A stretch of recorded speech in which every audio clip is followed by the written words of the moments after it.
scholars, assalamu alaikum, my elders and scholars, assalamu alaikum wa rahmatullahi wa barakatuh. Tonight, inshallah, will be our last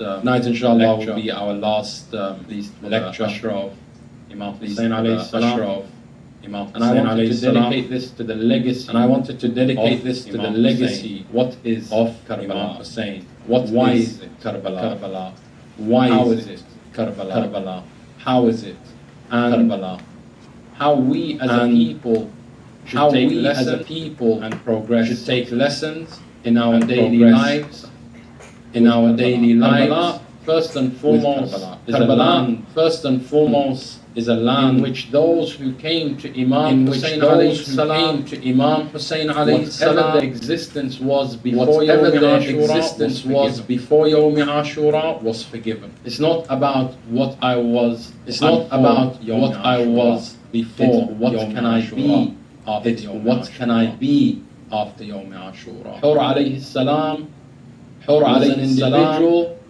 was an individual, stopped Imam Hussain from reaching Kufa, made him go towards Karbala, but on Yawm Ashura, that was and Hur went from the person who brought Hussain to Karbala to being the one who Imam Hussain wept for. When we look at the other companions of the Imam alayhi salam, we find that there is the Christian. We find that there is the entire lifetime of Christianity. But on the day of Ashura, he supported the case of Imam Hussain and died alongside Imam Hussain. Wahab alayhi salam, a man who was just recently married, on the night of his wedding. He looks to his wife and he says, I feel uneasy, like I need to be somewhere. He heard Imam Hussain calling out, Hal min nasirin yansuruna. And he journeyed to Karbala with his wife. And all his ideological differences, his beliefs prior to Yawm Ashura, into nothing. And all that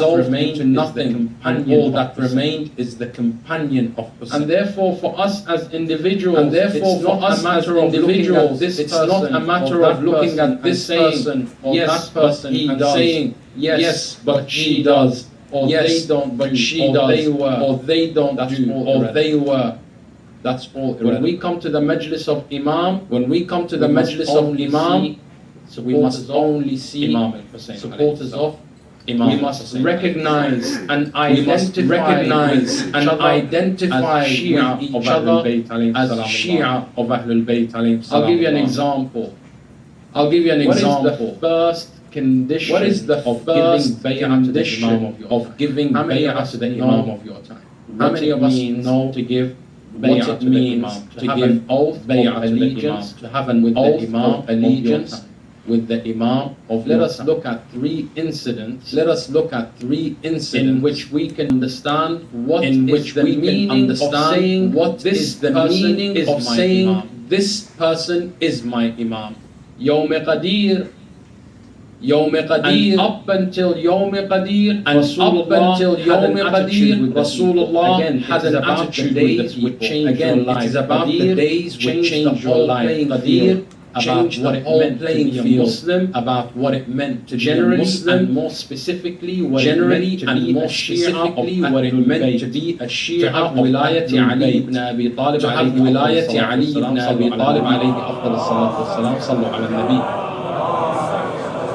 Up until Yawm al-Qadir, from the beginning of declaring his nubuwwah, there is a period of some 23 years. In 23 years, the people went from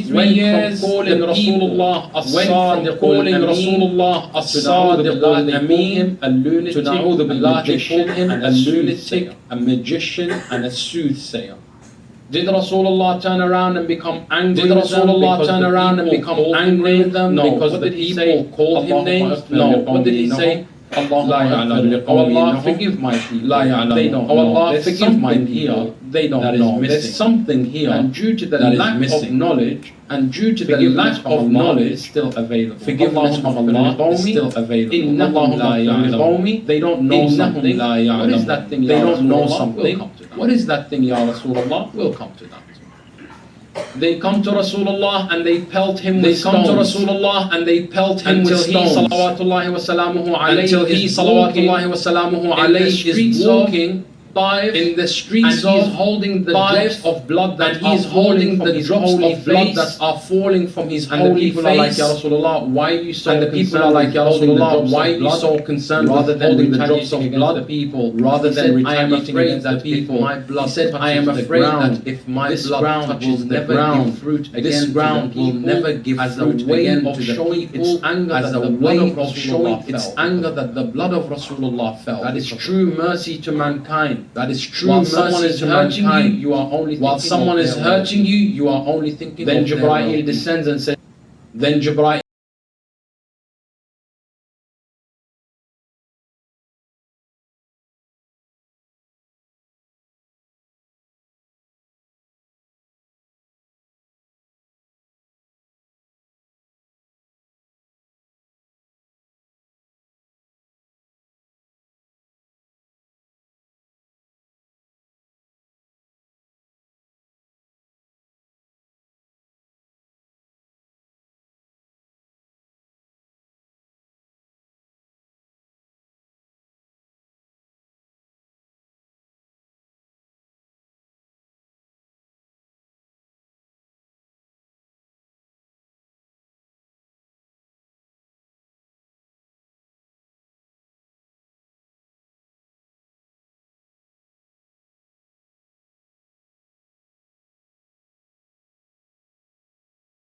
It angered Allah so much so that He revealed an ayah of the Quran al-Kareem. Bismillah ar-Rahman ar-Rahim. Ara'ayta alladhi yanha abdan idha salla. Bismillah ar-Rahman ar-Rahim. Have you seen the state of one who comes to forbid my servant when he comes to pray?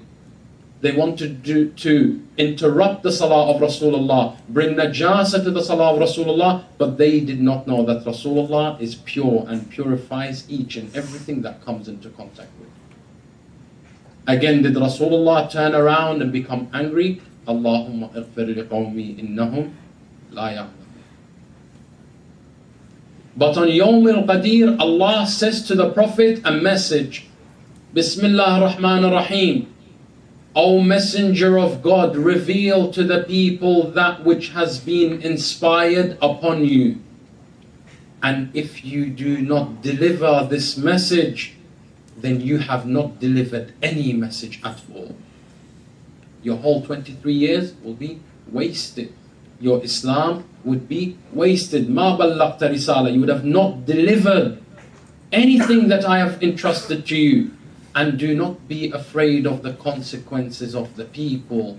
Surely Allah is your protector in this affair. Rasulullah calls back 70,000 people who had left for 3 days. He sends and he says, call them back. I have a very important message.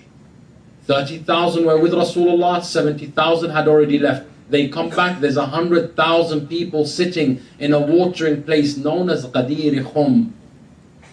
These people are sitting in the intense heat of Arabia, waiting for this very important message, so important that Rasulullah sent horse riders on the fastest horses to bring all the people back, because everybody must hear this message. Rasulullah stands up, takes the hand of Amir al-Mu'mineen, raises it up towards the heaven, and he says, Allahumma man kuntu mawlahu fahadha aliyu mawla. Sallu ala Muhammad.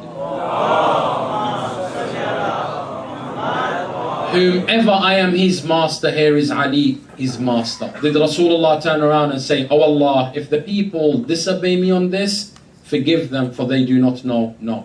For the first time Rasulullah said, Allahumma wali man wala, wa'adi man aada, wansur man nasara, wakhdhul man khadala, inni silmun liman salamahu, وحرب لمن حاربه. Oh Allah, listen to the words. The entire attitude of the divine revelation changed from saying, oh Allah, forgive the people if they don't know, to an attitude, oh Allah, be the enemy of whoever declares animosity towards Ali from this day forward. Be the friend of whomever is the friend of Ali. Make peace with whoever makes peace with Ali, and declare war on whomever declares war on Ali. For indeed I make peace with the friends of Ali, and I am the enemy of the enemies of Ali. He is from me and I am from him. Sallu ala Muhammadin. The first condition of giving wilayah or giving bay'ah to Ahlul Bayt is silmun liman salamakum wa harbun liman harabakum. If I truly believe Ali ibn Abi Talib is my Imam, I should be the friend of whomever took Ali ibn Abi Talib as his Imam. And I should take everyone who took Ali as an enemy to be my enemy. This is the condition not set by Rasulullah, not set by me, not set by any other individual or marja'iyya, or it's open for discussion or negotiation. It is a divine decree.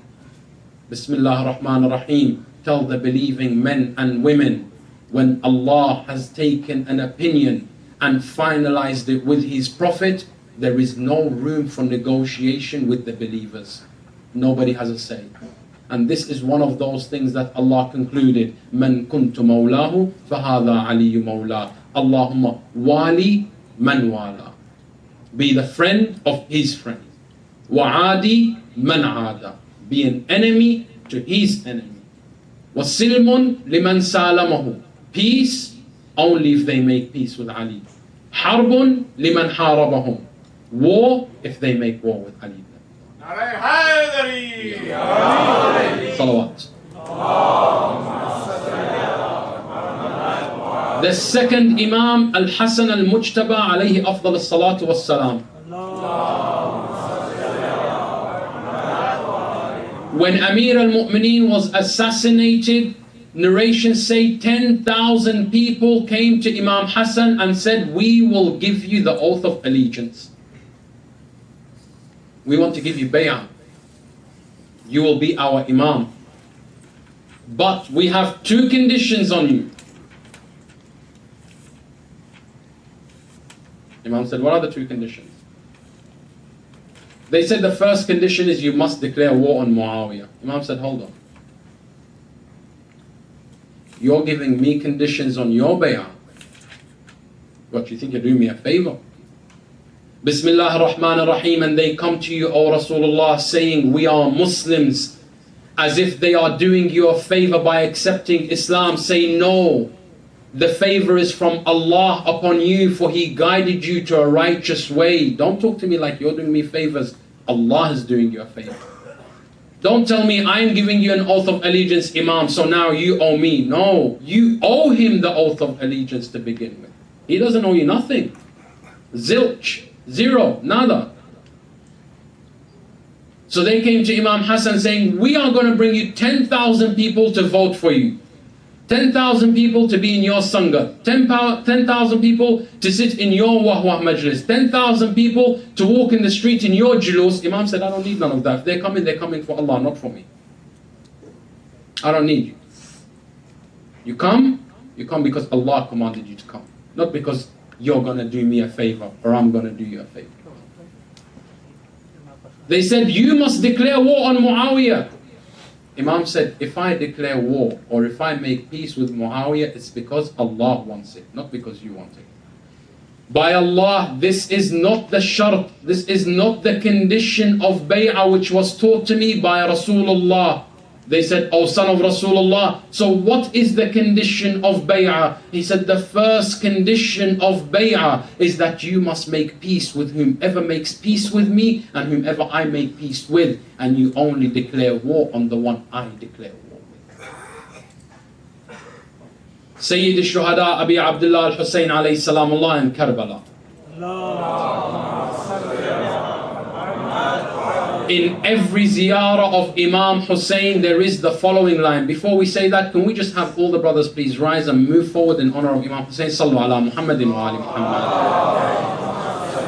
Keep coming forward. There's plenty of space in the front and people are coming in, they have nowhere to sit. Sallu ala Muhammadin wa ali Muhammad. Imam Hussain, in every dua or every ziyarah of visitation to Imam Hussain, we find the following is mentioned. Ya Aba Abdullah, my brothers and sisters, if you didn't know before this day, it's like Rasulullah said, Allahumma ighfir li qawmi innahum la ya'lamun. Before this day you didn't know, there is maghfirah of Allah, there is forgiveness from Allah. But after this day you have one of two choices. Either you read Ziyarat Ashura and you implement it, or you don't read Ziyarat Ashura at all. Because after what I'm going to tell you, you have no reason to say, I didn't know. You know what you say in Ziyarat Ashura? Ya Aba Abdullah. Who are you speaking to? Imam Hussain. Ushhidullah. I ask Allah to be my witness. وَمَلَائِكَتَهُ, and I ask His angels to be witness. وَأَنْبِيَاءَهُ وَرُسُلُهُ, and His prophets and messengers to be witness about what I am going to say. أَنِّي بِكُمْ مُؤْمِنٌ وَإِيَّابِكُمْ مُوقِنٌ بِشَرَائِعِ دِينِي وَخَوَاتِيمِ عَمَلِي وَقَلْبِي لِقَلْبِكُمْ سِلْمٌ وَأَمْرِي لِأَمْرِكُمْ مُتَّبِعْ صَلَوَاتُ اللَّهِ عَلَيْكُمْ. To the end of it, then what do you say? إِنِّي سِلْمٌ لِمَنْ سَالَمَكُمْ وَحَرْبٌ لِمَنْ حَارَبَكُمْ. O Aba Abdullah, I am holding God as a witness that this is a promise from me to you. And I hold His angels to testify. On the day of Qiyamah, if I break this covenant, they will all testify. Hussain al-Nashed broke his promise to Imam Hussain. And I wish it was a normal person, to Imam Hussain. All of Allah's prophets and messengers and angels and Allah Himself will testify on whether you follow through with this message or no. O Aba Abdullah, I make peace with whomever makes peace with you, and I declare war on whomever declares war on you. So tomorrow onwards, you can't say, I don't go to that Imam Bargah because they or their ancestor did something against my ancestors. Forget everything. What joins you together is wilayat Ahlul Bayt. What separates you is pettiness. Amir al-Mu'mineen, a person came up to him and he said, I am from your Shia. He said, so why have you not spoken to this other man? He said, I've got an issue with him. He said, then you are not from my Shia. He said, why? Hold on. He wronged me. Imam gives the following example. He says, you claim that the thing which unites us as a people is your love for us Ahlul Bayt. Yes? You see, there is power of attraction and power of repelling. Something brings together and some things push us away from each other. Yes? Naturally, the laws of physics say that if the power of attraction is stronger than that which repels, two things come closer together. Yes? And if the power of repelling is greater than attraction, two things move aside. Yes? Simple physics. I'm not a scientist, but I remember something from high school. We claim Wilayat Ali brings us together. But at the same time, a business deal pushed us away. So let me ask you, in our reality, in our actions, what is more dear to my heart, a business deal or Ali ibn Abi Talib? A business deal. I claim that loving Imam Hussain and weeping for Imam Hussain gives me identity to be part of this community. My tears is my ID pass. We all have tears for Hussain alayhi salamullah. The tragedy of Karbala unites us together. But you know, they do matam different to us. They don't agree with Zanjir Zani, or they say Zanjir Zani must be taking place, so we push each other. What was more? Don't tell me, oh, he loves Imam Hussain less. Let me give you a very good situation here. There are times when a person is doing matam for my Indo-Pak communities, what we call Daggar Matam, right? That hardcore hands in the air, Lahori, Ravi Road style matam, yes? It doesn't stop. Okay. You see these matamis, somebody has to give them water, yes? So there's a person walking around who wishes that they were in that saf doing matam, yes? But they don't, because they know that they should be giving out water. So on that day they chose to be Abu Fadl Abbas, Saqaya. They go around and give water. Tell me, is their love for Hussein less than yours because they were not in the saf? There are Maulanas that when they walk in, we stand up, we kiss their hand, we give them prestige, we follow this, that, the other. But the caretaker who makes sure that the doors of the Imam Bargah are open on time and closed on time, he makes sure that it's clean, because most of us, let's be real, when we eat, we leave the food on the floor and we walk out and we start talking, but then we call this the house of Imam Hussein, but we don't do that in our own homes, yes? So now, is the caretaker any less than the Maulana who sits on the minbar? No, they both have mawadda for Ahlul Bayt. That caretaker could have been anything else in life, but he chose to humiliate himself and humble himself before a bunch of people that he has no connection with, except that they love Imam Hussain alayhi salamullah. He became what we call a nokar, a servant. A caretaker is serving us. Why should a man with grey hair, old in age, or a woman who could have been anything else, and probably they are something else outside of the Imam Bargah, they have their respect and prestige, but for love of Hussein, they humbled themselves to a bunch of people. The only thing that unites us is love for Imam Hussein. That person, you think he done all of that, of lowering from his status because you are so great? No, he done it because your Hussein is so great. And yet we disagree amongst the most pettiest of things. Claiming, you see, nobody's azadar, nobody's form of expression, because that's all azadar is. Azadar is a form of expression. If Hussein means so much to me that the only way I can express my love for him is by cutting my head or my back, Bismillah, that's your expression. There are no two ways to agree on expression of love. One man can bring a flower to his wife and she will be very happy because that was his way of showing love. Another man brings a flower to his wife, she begins to cry. She says, why are you destroying the ecosystem? If you love me, preserve nature. There are no two ways of showing love. Love is about a relationship between person A and person B, and that which unites them. That is why it is called mawaddah, not mahabba. Allah did not say show mahabba to Ahlul Bayt. I can love a car, the car will never love me back. I can say I love this car, can it love me back? No. Mawadda is to love something in such a way that that thing will essentially have to love you back. I'll give you an example. Sallallahu ala Muhammadin wa ala.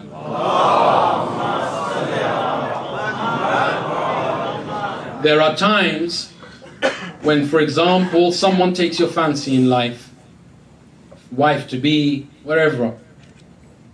Now, amongst your circle of friends, you will never buy her a flower. You would never even dare speak about buying a flower, because your friends will turn around and make fun of you. Because in your understanding, in your cultural, in your social understanding, you'd never do such a thing. But you know the only way you're going to win her heart is by doing the things that she likes. You don't like to watch Bollywood, it's got subtitles, so you start watching because it's the things. You want to have something in common with the person, yes? Being in love is more than physical attraction. You need something in common. She likes reading novels, so you go and find out which books she's reading. You start reading those books. You're making an effort. So you do the things in hope that she will notice and she'll fall in love with you. Ali ibn Abi Talib loved Salah. Allah said, have mawadda for Ali. Don't just say, I love Ali. Love Ali in a way that Ali will notice you and say, you know what? I love that person. We have something in common. Ali loves Salah. Every time I'm on my prayer mat, I win the love of Ali. Ali loved charity. Every time I give sadaqah, I win the love of Ali. Sayyidat Nisa al-Alameen prayed for 7 neighbors. Every time I knock on my neighbor's door, how are you, sir? I don't care if you're Christian, Jew, Hindu. I don't care if you're green, yellow or purple. Sayyidat Nisa al-Alameen didn't ask these questions. She prayed for the well-being of her community. If I want her to be radi with me, if I want her to be pleased with me, I knock on my neighbor's door. How's it going, Michael? Is there anything I can do for you? Just checking up on the neighbor. Fatima Zahra told me I should always check on my neighbor before I check on my own family. See, that's a silent form of da'wah also. But now Sayyidina Nisa al-Alami says, you know what? That person lives in Houston, deep, deep south, where everyone around has a very negative image of what it means to be Muslim, what it means to be Pakistani, what it means to be Arab, what it means to be others. It's a very southern state. And he knows and she knows that I can be knocking on this neighbor's door every single day and I'll receive nothing but hatred. But you know what? Fatima Zahra wants that from me, so I'm going to do it. You will earn her shafa'an yawm al-akhirah. Sayyid al-Shuhada told me not to discriminate against friends despite their age, despite the different stages of their lives, despite their color of their skin. John alayhi salam, John was an African. And I find it very, very shocking amongst the Shia community of all communities, and I don't speak for Houston, I speak for the majority of the Shia communities. Our brothers and sisters from other schools or other races are not welcome in our centers. You're African American? Oh, that's good for you, bro. You revert? Oh, mashallah, that's nice. Yeah. Well, I gotta get going. Where are you going, my brother? Oh, I'm going masjid. Oh, where can I? No, it's in Urdu, sorry, you won't understand. I've been there. I've been there. I've seen it firsthand. You're African American or you're trying to build up a mosque? MashaAllah, brother. I'll pray dua for you. I'll pray dua for you. We won't give a penny towards them building another mosque. But when we want to bring such and such speakers, they're asking for $5,000. Jalla Bismillah, everyone deep pockets. Let's start bringing. Why? Because we're going to have a wah-wah majlis which entertains us as a people. We get the naras flying out this way and that way. For our community, we'll go way beyond the call of duty. Way beyond the call of duty. But for a black man, nah, we're not really that bothered. It's nice that you became a Muslim, but just do your own thing, bro. We don't want you mingling, because you know why? When you start mingling, tomorrow you're going to come knocking at my door and you're going to ask for my daughter's hand in marriage. And to be honest, I don't want half-caste children. I don't want that. My Desi community is not going to accept that. That's fine. That's fine. But take that attitude to 7 of your imams. Their mothers were Africans. 7 of your imams. Do your history, do your research. 7 of your imams. If you feel some kind of grudge about a person being a different color than you, or you find it hard to accept him, never do the ziyarah of Imam Musa ibn Ja'far alayhi salam. Don't go to him.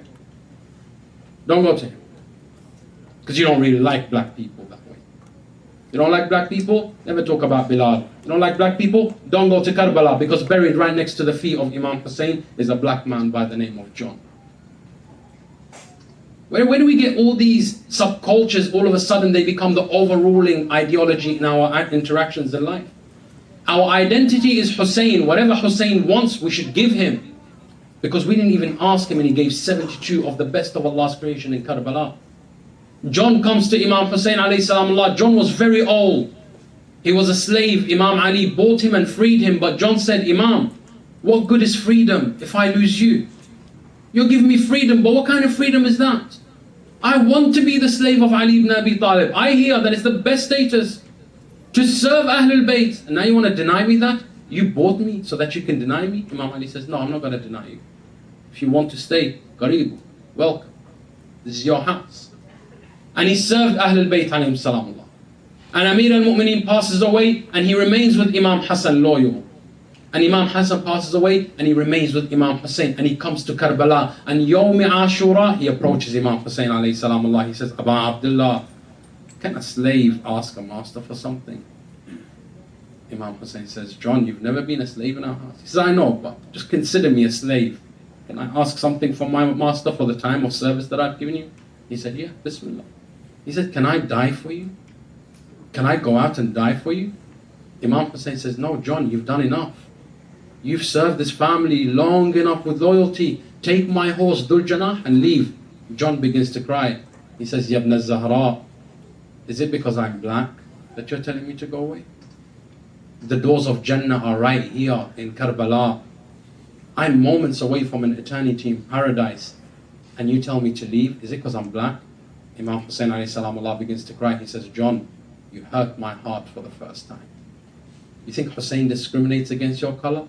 John, go. May Allah give you the most loftiest of status.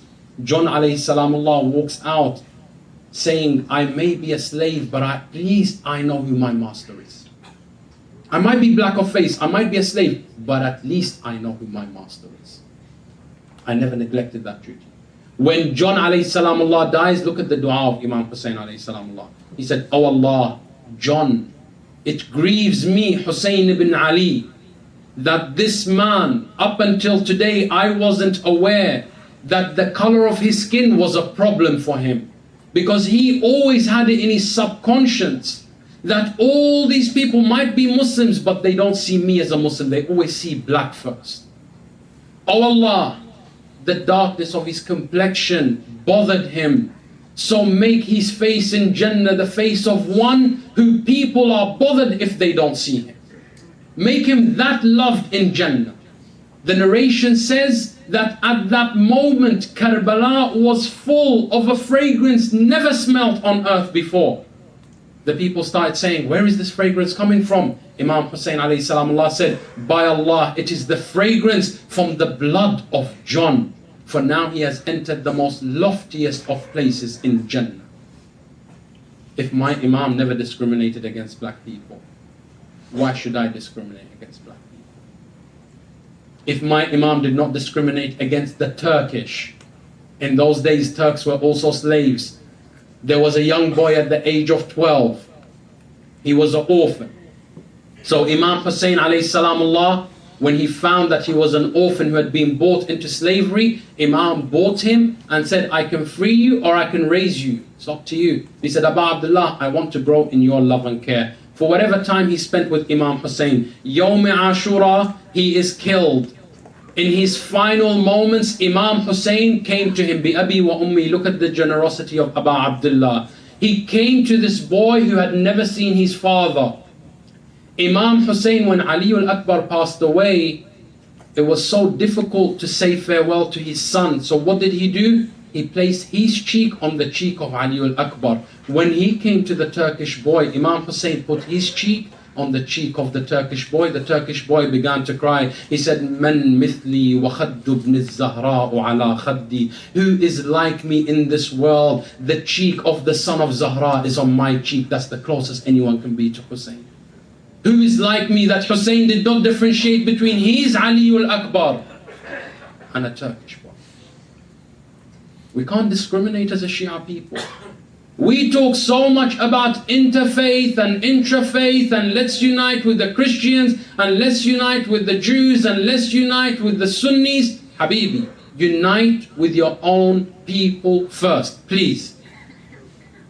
Priority, tartibu, right? Everything has an order. Organize yourselves first as Shia of Ahlul Bayt. Why is it when the Shia of Quetta are being killed, only the Indo-Pak community comes out, and Maulana in another masjid is standing there talking about the oppression of Palestine? Habibi, with all due respect to Palestine, I carry the Palestinian people in my heart. I've grown up defending. I've not missed a single Yawm Quds. But when my people are being killed, you don't want to say anything? What about that? Isn't that rich? My people are being killed because they said, "Labbaik ya Hussein." While these other people who you know very well what they are doing to the Shia in Palestine, I don't ask them, I don't question them about what they done to my Shia people, but I still champion their cause. And my Shia, when you say, "Habibi, please come," no, I don't agree with them. Pakistanis do Zanjir and Kamazani, it's against my Aqidah. Well, with all due respect, la'natullah on you and on such Aqidah. You turn your back on the friends of Hussain ibn Ali, but you run like a slave to every other cause in the world. Oh, women's rights, let's go running, clapping women's rights. Oh, I even had someone come up to me, and I don't even want to say it, but the pink parades. They run around saying, "Oh, but they are fellow human beings." Forget that. Let's get priority right first and foremost. Let's champion the cause of our Shia brothers and sisters. Sheikh Nimr al-Nimr has been in prison for how long? How many protests do you have in honor of Sheikh Nimr al-Nimr? How many people go out for the Shia of Bahrain who are being oppressed? I've got pictures at home of Shias with their limbs being cut off. You cry for the limbs of Abbas, cry for the limbs of the Abbas in Bahrain. Our brothers and sisters in Dubai cannot hold a majlis until someone from the government proofreads the majlis first, and the Majlis has a time slot. After that, they have to close down. You go spend thousands in Dubai on their economy shopping, but you don't want to say nothing about the oppression of the Shia. And then you hide behind some petty excuse, they follow Ayatollah Fulani. What's it got to do with you? The premise of following an Ayatollah is that me, the follower, should believe he is the Alamiyya. There is no condition that says everybody must agree with me that he is the most knowledgeable. To me, he's the most knowledgeable. I follow him, you follow who you want. Lakum dinakum waliya deen. If I can have that attitude with a Christian and a Jew, that you can follow your God and I follow my God, why can't I have that attitude with my Shia and still be buddy-buddy? The same way that you're buddy-buddy with your Jewish and Christian friends. You go out with them all sorts of places, you eat all sorts of places. I keep saying you, but I'm involving myself here, by the way. But when it comes to the Shia of Ahlul Bayt alayhim salamullah, now my aqeedah is very important. I don't have time. I don't entertain fools. I'm sorry. I don't care what prestigious level you have in your community. If you come up to me any day telling me to somehow I should separate or differentiate between two Shia individuals, I ain't got time for that. I'm sorry. I'm too busy. I'm dedicated for unity amongst the Shias. Yeah, Sunnis, good and well. You want to come sit in our Majlis? Ahlan wa sahlan. Nobody's going to kick you out. Hussain did not kick Shimr out of Karbala. We're not going to kick you out. But you want to talk to me about what's my aims and objectives in life? My aims and objectives in life is my family, my Shia family. Allah subhanahu wa ta'ala says, إِنَّ الْأَقْرَبُونَ أَوْلَى بِالْمَعْرُوفِ. Those who are closer to you have more right upon you. If you want to do Amr bil Ma'ruf, do it amongst yourselves. This center and that center I can't go, or their Maulana is not welcome to speak in our center. By what means is that necessary? Who gives the criteria on who can and cannot sit on the mimbar of Imam Hussain? Mimbar of Imam Hussain alayhi salamullah is not about the person, it's about the message. And as long as you are preaching the message of Ahlul Bayt, every one of us has to be a preacher of Ahlul Bayt. It's not, I have to go qom. Yes, go qom, that's beautiful. But when you're challenged about your love for Ahlul Bayt alayhim salamullah, are you telling me you're going to sit there and say, wait a couple of years, let me go qom, and then I come and tell you? If you don't know why you love Imam Hussain alayhi salamullah, let me tell you one thing. The problem is not only in you, the problem is in the Maulana you've been listening for the last 10 years. Because if he hasn't been able to educate you, then he's not a Maulana. He's just a guy on the payroll. My Maulana sits on the mimbar for 10 years. I walk out of here, I don't know the name of 14 Ma'sumeens. How shameful is that? These are supposed to be my Imams who I follow, and I don't know their names. But when it comes to NBA, subhanallah, my memory doesn't fail me. I know the name of the current team, the name of the last team, who we might buy, what was this average score, when we're playing, the whole thing I know. NBA, I know. Hockey, I know. Volleyball, I know. Soccer, I know. 14 Ma'sumin, too much, bro. Foreign names, oh, subhanallah. So everybody who plays in soccer is not foreign, no? Rodriguez, mashallah, is an American name now, yes? There's no Brazilians. There's no Hispanics. There's no African. There's no Italian, French names. They're all indigenous white names. That's why it's so easy for us to remember them, yes? But the name of Ahlul Bayt is like you got a tree in your mouth. You can't close it properly. It's incompetence. And incompetence, Rasulullah said, does not come from a community. It comes from the leaders of the community. If the leaders of the community are so busy fighting for this, then they forgot about this. Every one of our hearts is a mimbar for Rasulullah. This is just wood. Bro, anyone can make this. I've seen these in churches. It's the message that makes it a mimbar of Rasulullah. Imam Zainul Abidin goes to Sham.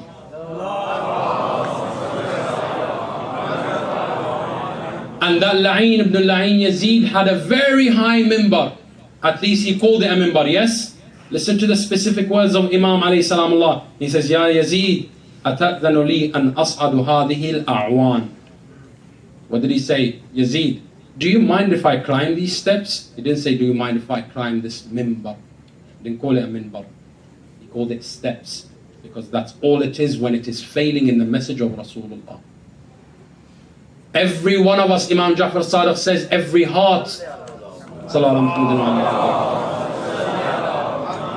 every heart should be a minbar of Ahlul Bayt. Imam says, If I find amongst my Shia one who doesn't know his religion, I will hit him until I hurt him. You know why he says until I hurt him? Because if someone came up to you and said, Imam Jafar Sadiq will hit you, he said, you're having a joke, bro. Imam Jafar will hit anyone. Ahlul Bayt wouldn't hurt a fly. Imam says, no, on this one I will. I'll hit you and it will even hurt you. It's not this. No, I'll hurt you, bro. If you don't know your religion, if you don't know your wilayah of Ahlul Bayt, I'll hit you until it hurts you. Then Imam says, if one of our youth, if the young ones and the most ignorant one of my community cannot outsmart the scholars of other communities, we are not on haqq. And you know today, ironically, you speak about Ahlul Bayt, people tell you, yeah, it's a nice novel, but it's not haqq, it's not truth, there's no reality to it. Do you know why it's no reality to it? Because they don't see any educated people on Ahlul Bayt.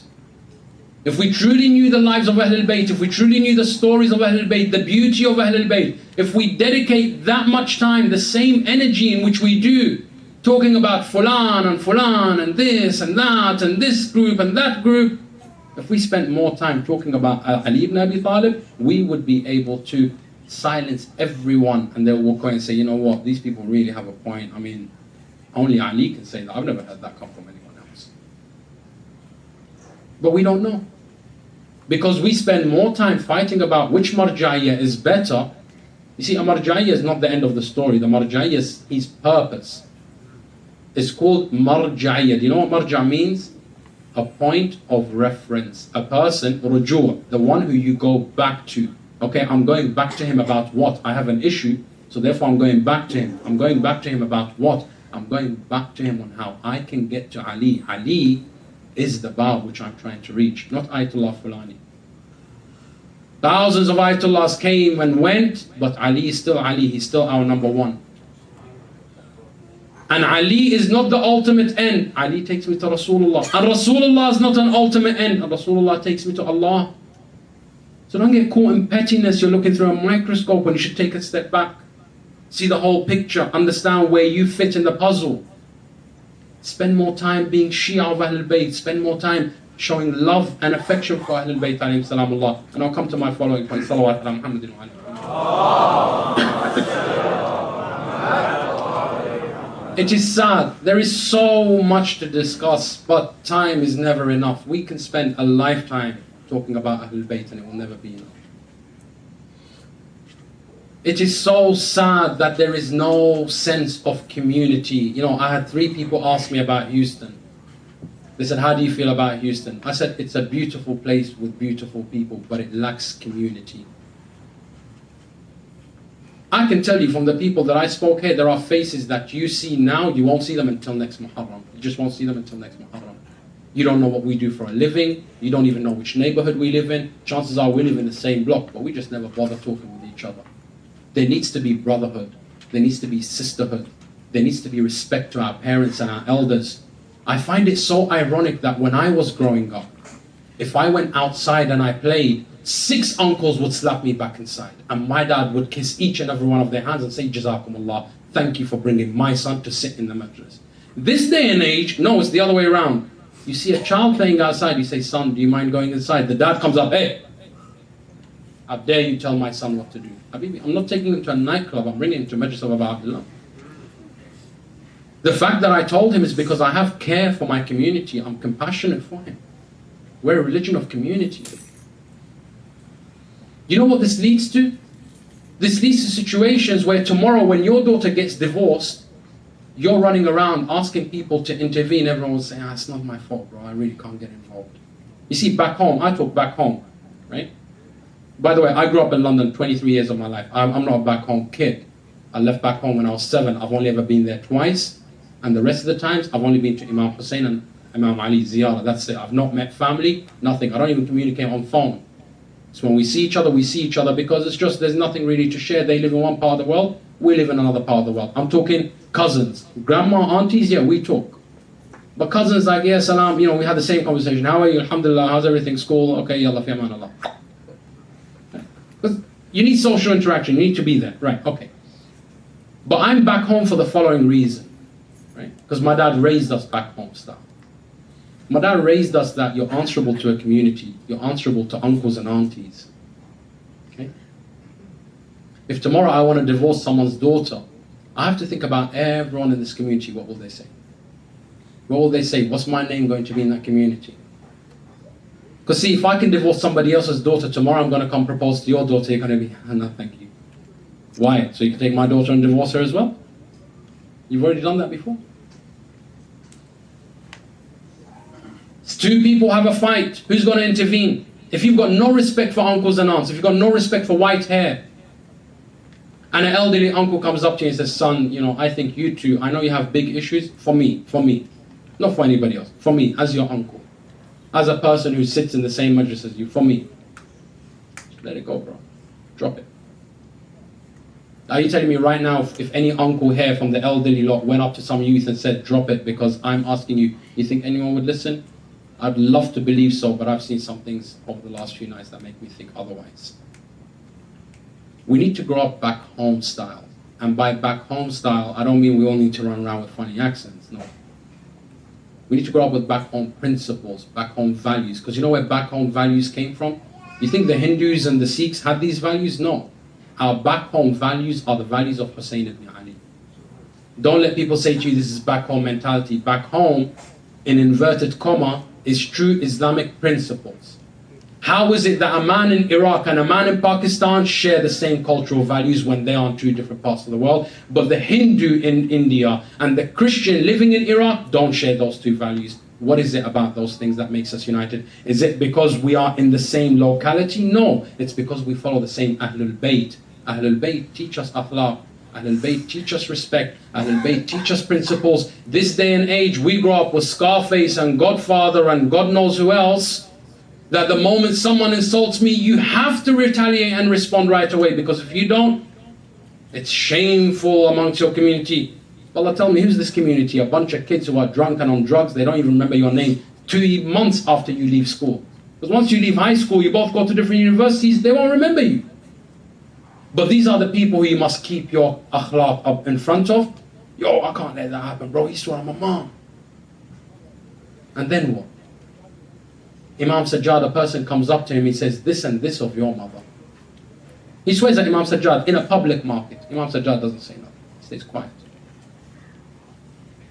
The man walks away. Imam Sajjad says, you heard what he had to say to me. Come to his house. I want to respond to him there. I don't like to keep things in the open air. I don't want to make it public so everyone thinks, oh, it's a show now, you know. It's a cussing battle. Imam Sajjad goes, knocks on his door. Salaam alaikum salam. The man says, what?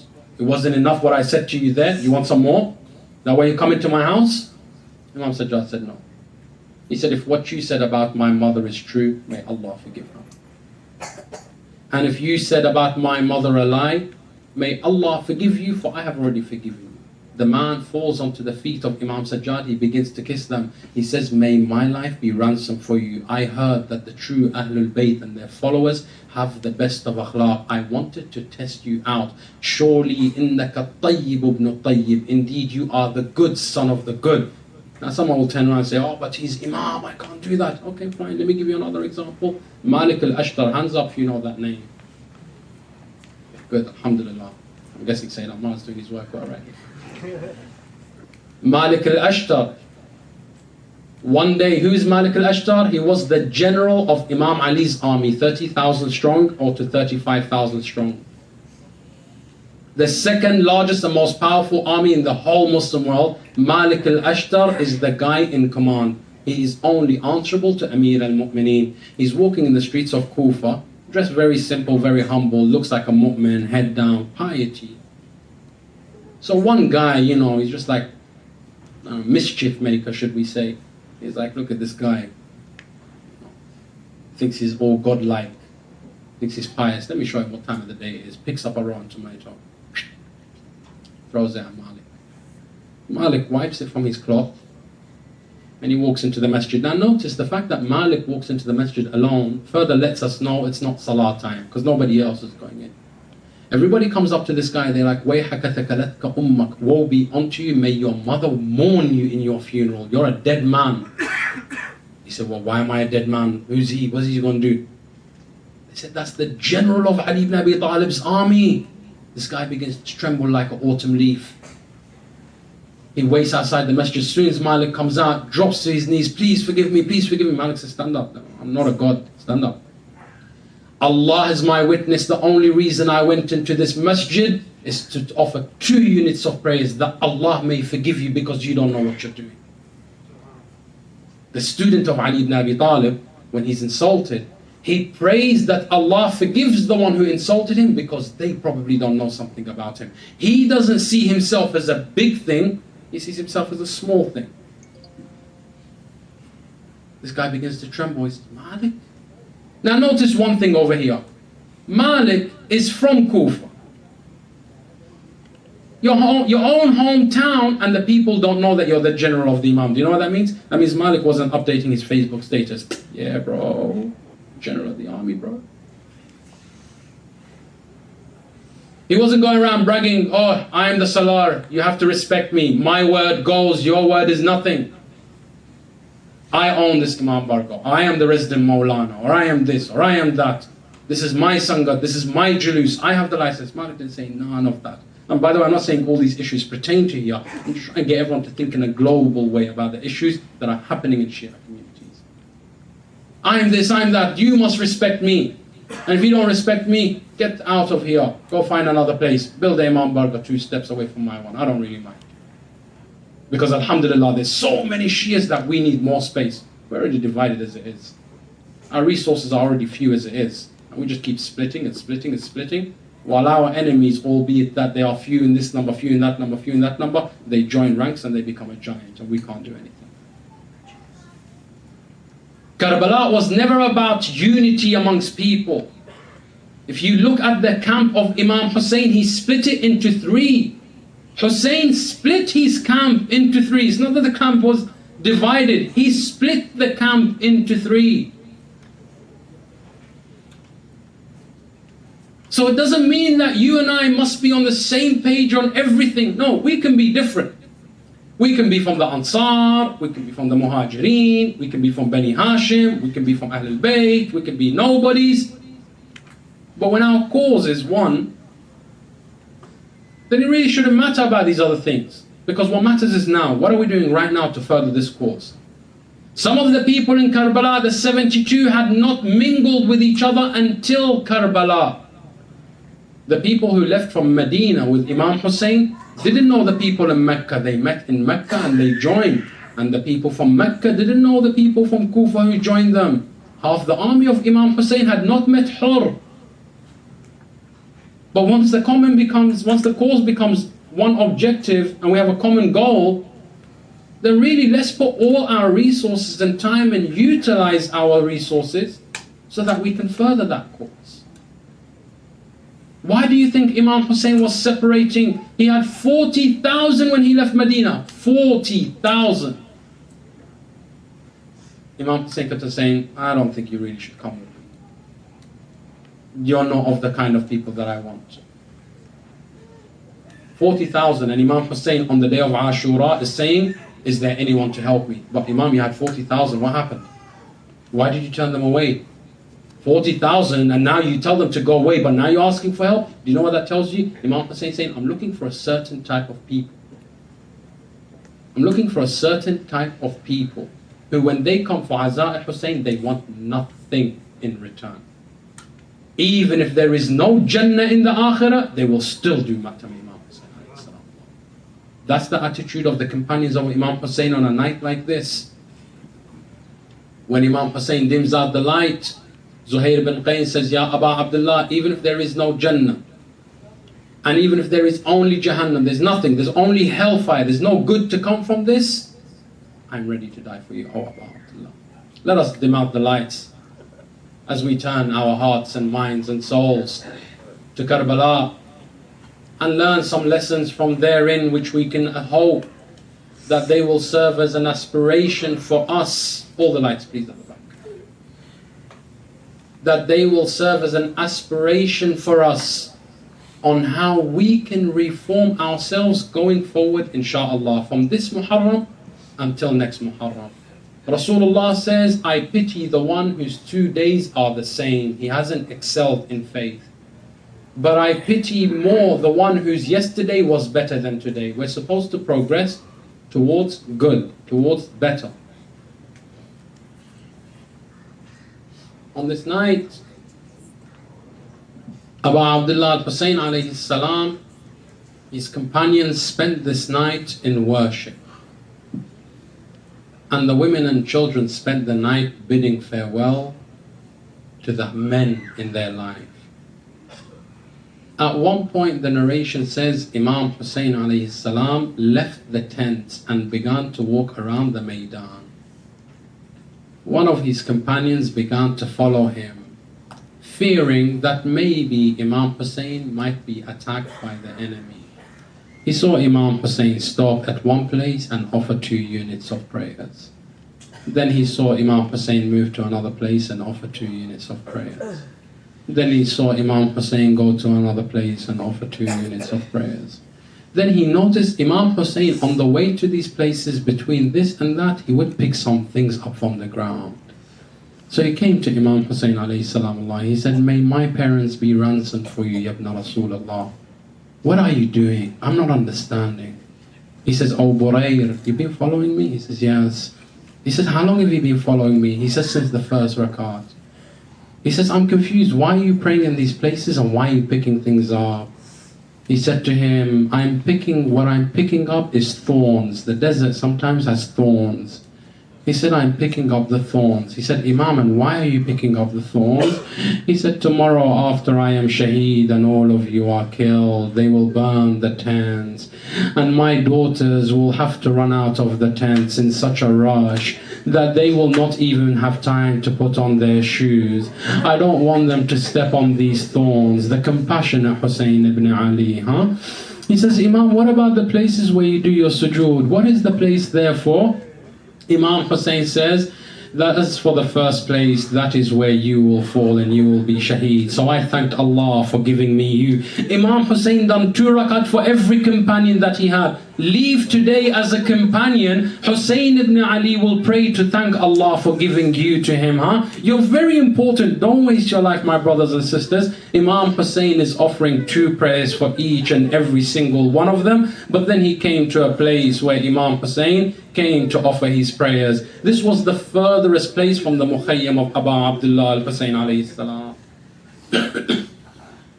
When Imam Hussain alayhi salam began to pray there, when he finished, the eyes of Abu Abdullah began to swell with tears, and he kept on repeating the verse, "Inna lillahi wa inna ilayhi raji'un, la hawla wa la quwwata illa billah." The companion of Imam Hussain said, "Ya Abu Abdullah, who will die in this location? Because it looks like it's paining you very much."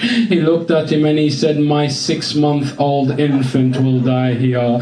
That was the most difficult death for Imam Hussain in Karbala. Imagine you have a 6-month-old child, an infant, that you are supposed to protect them in everything in their life, but you were not able to protect them on that day or quench their thirst. Ajrukum ala Allah. The next day Imam Hussain stood at that same place, no one by his side, Ali al-Asghar in his hand. He looked at the enemies, he said, "Will you not give him some water?" They refused to give him water. Imam Hussain placed him on the sand of Karbala and he said, "If you think I'm going to drink here, I'm leaving him on the sand. Take him, quench his thirst and bring him back to me." But nobody answered. They say half the camp was saying, "Give him water." The other half was saying, "Don't give him water." At this moment, Umar ibn Sa'd Lanatullah alayhi turned to Harmala. Ajrukum ala Allah. They say this is one of the masa'ib that pains Fatima al-Zahra the most, that breaks the heart of Imam Zaman. Sayyidati wa Mawlati Fatima, Imam Zaman, I ask your permission that I recite this masa'ib. Harmala took an arrow with 3 heads, aimed it towards Ali al-Asghar. He says, I waited until I saw that the blanket on Ali al-Asghar had moved.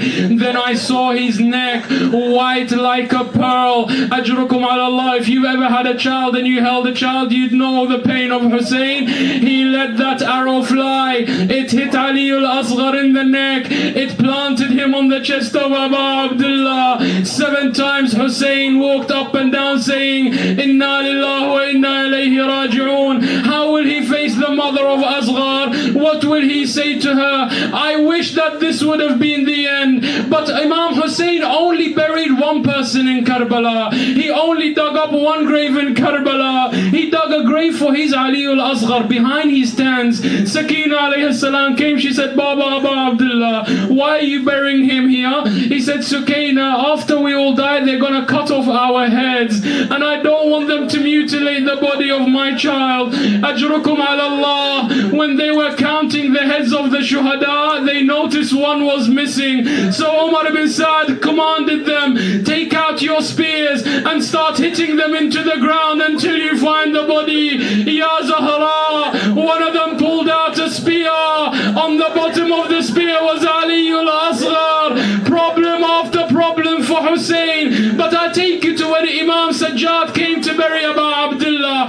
When he came to bury Abu Abdullah, he's holding an infant whose ribs were crushed by a spear and his head was severed. When he came to bury him next to Imam Hussein, Imam Sajjad says, by Allah, I heard a sound from the throat, the severed throat of Imam Hussein. What did he say? Sajjad, give me my Ali Asghar.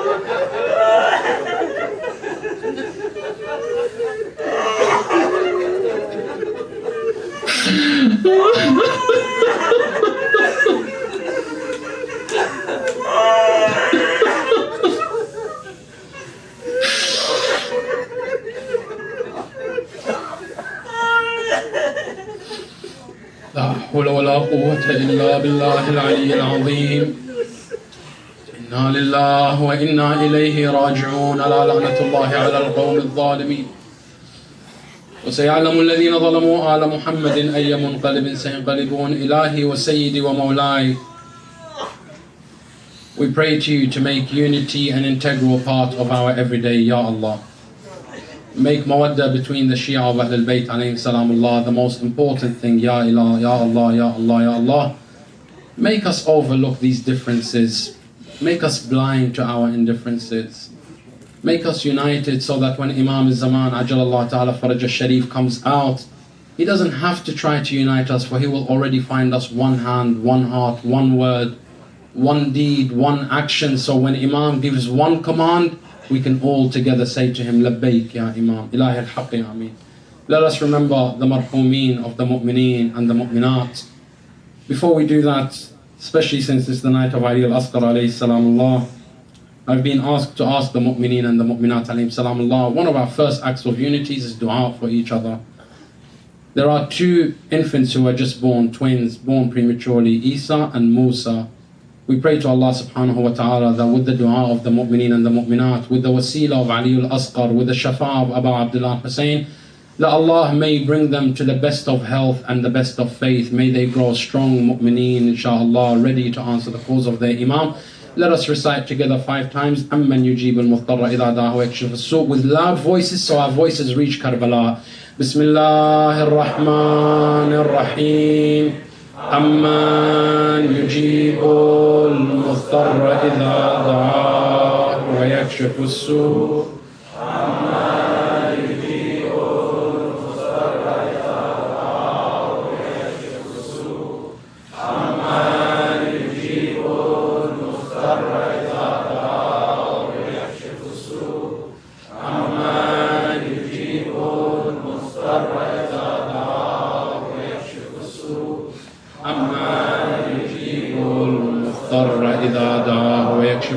Ya Allah, Bismika al-A'zam al-Azim, cure every ill person, every poor person, enrich them so that nothing keeps them busy from wilayat Ahlul Bayt. The poor ones, make them rich, the weak, make them strong, those who are away from their home, return them safe and sound. Our sisters, preserve their hijab, the alam of Abu Fadl al-Abbas. Our youth, protect and preserve their iman, ilahi ameen. For the marhumeen of the bani of this majlis, and for the marhumeen of all those in attendance, and the mu'mineen and mu'minat in absence, رحم الله من قرأ سورة المباركة الفاتحة مع الصلوات.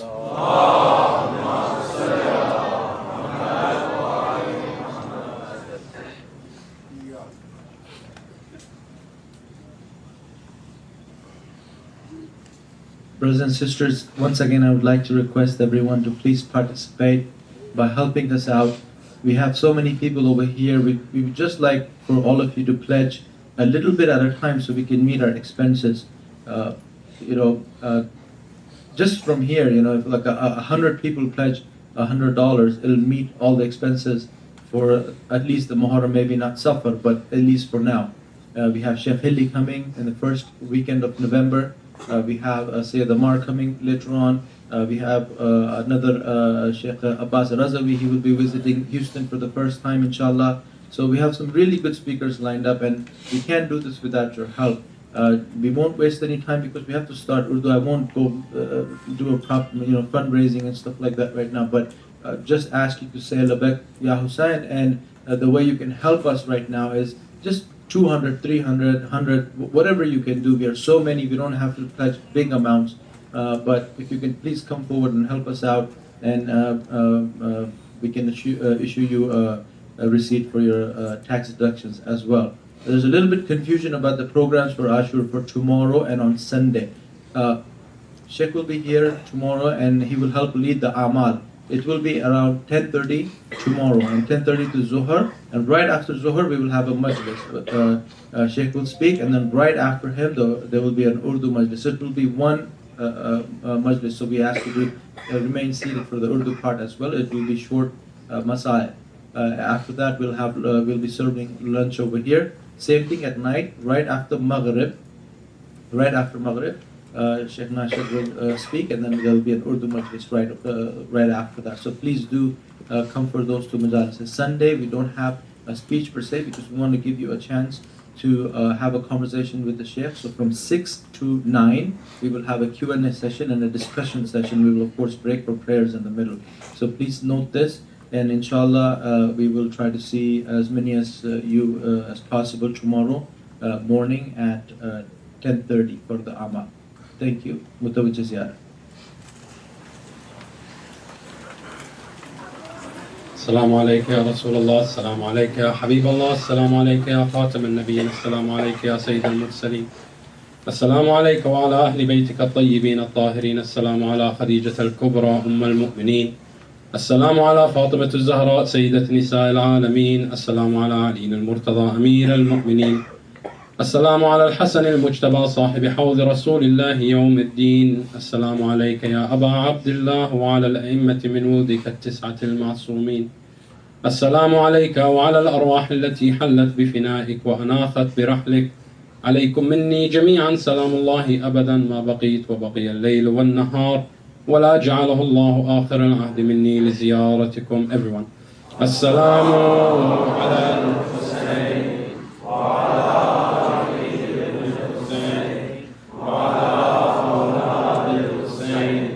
وعلى أصحاب الحسين، خصوصا سيدنا ومولانا أبا الفضل العباس وزينب الكبرى وسكينة الصغرى.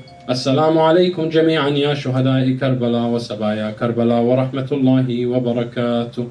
السلام عليك يا سيدي ومولاي صاحب العصر والزمان، سيدي الأمان الأمان الأمان من فتنة الزمان، عجل الله تعالى فرجك وسهل الله تعالى مخرجك وظهورك، وجعلنا من أنصارك وأعوانك والداعين إلى سبيلك والذابين عنك والمستشهدين بين يديك برحمته يا أرحم الراحمين. صلوات.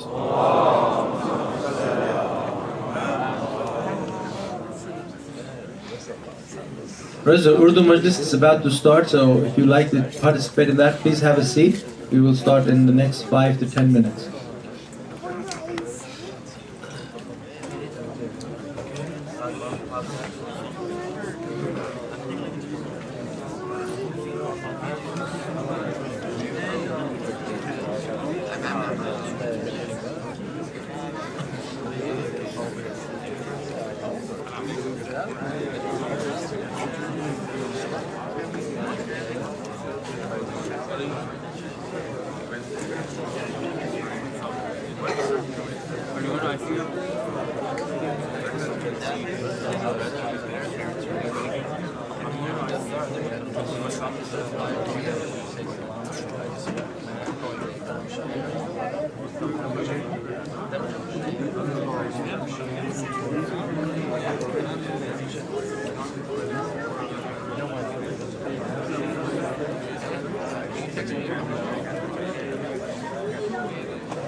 Balance and focus.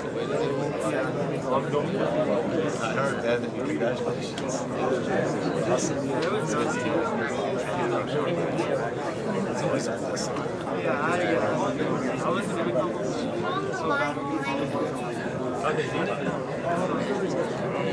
We're now a lot better. These are